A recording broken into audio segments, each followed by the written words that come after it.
Governor Romney didn't jump on it in the last debate this week. Steve, how does this affect the presidential race, and does it move the needle? Well, I'm not sure it does affect the race very much. I mean, when Governor Romney doesn't talk about it, and the Romney campaign isn't focused on it, it gives excuses, frankly, to news organizations who ought to be covering this. I mean, this is a huge story no matter what.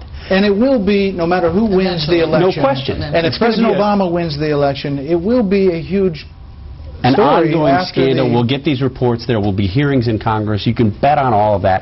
And first of all, in all of those cases, you'd think they would have learned and merely say, hey, we're investigating. We don't know. This is chaotic and confusing. That would have been better. Just a placeholder till you get your facts straight. Better than having to backtrack. But, well, you know, something about, I just want to talk about the politics of the fluid reporting that Secretary Clinton talks about at the time. I mean, you would think concrete evidence is not exactly what you want your White House. That's what I'm saying. Why not just say we're investigating, we simply don't know, instead of tying yourself down to a story that you're going to have to later walk back from, or be criticized for. But I want to say something about the politics of this.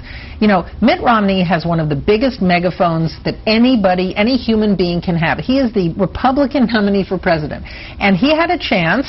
You know, Charles says too much focus was put on him. He had a chance to say that the administration left the embassy unprotected, they bungled the Arab Spring, but he focused on an attack that he said the White House sympathized with the attackers. And so, you know, he had a choice there, and he made a choice. He had a choice also in Florida. He didn't bring this up. This would have been a huge, every one of us was prepared to write a lot about Libya before the debate in Florida, and he chose not to bring it up. This is journalistic malpractice, and to blame it on the candidate who's got other ideas, other strategic reasons, and say, well, because he didn't ask for looking into this, we're not going to do it, doesn't excuse. I'm talking about in the context of our stories on the campaign. It does not, but in the context of the story of the scandal, the media ought to be on it, Romney or not, so it's not an excuse.